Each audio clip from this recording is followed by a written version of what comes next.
Hello, nào bố cố thế đây. Wow. Ngày này đa đây mà ngay không? Hello, lần một đầu khai tập phố đây.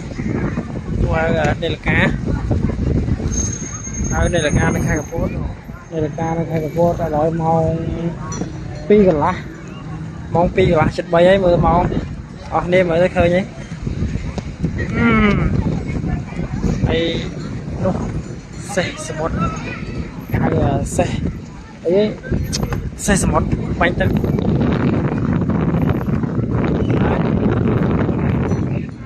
đây chả rồi chỗ chả nói cái đây phải chả này chả này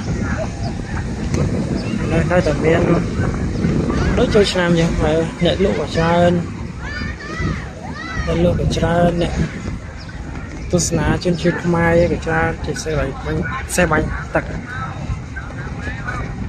mình đang có màu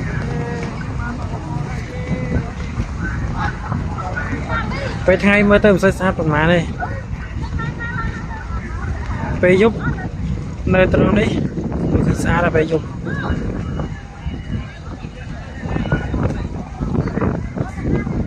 xe bánh sụp xe sụp một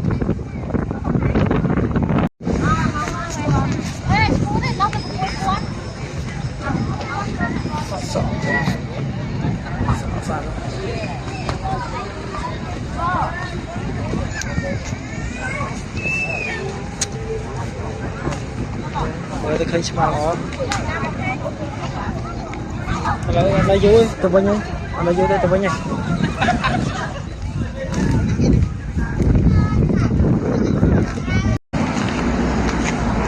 hello nào bố cố thế đây. Wow.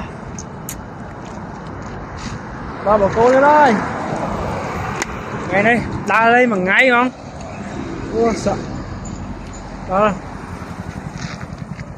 nè đó bố cô đó một nông cái số bố cô như ấy cứ hai mục nông bố cô ban chi đã lấy một ngày đem đó này trống khô này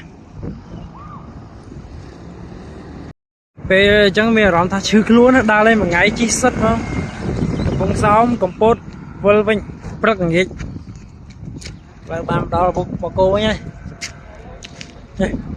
tôi với nhá tập ban lắng hay có bên đây chó này tư vinh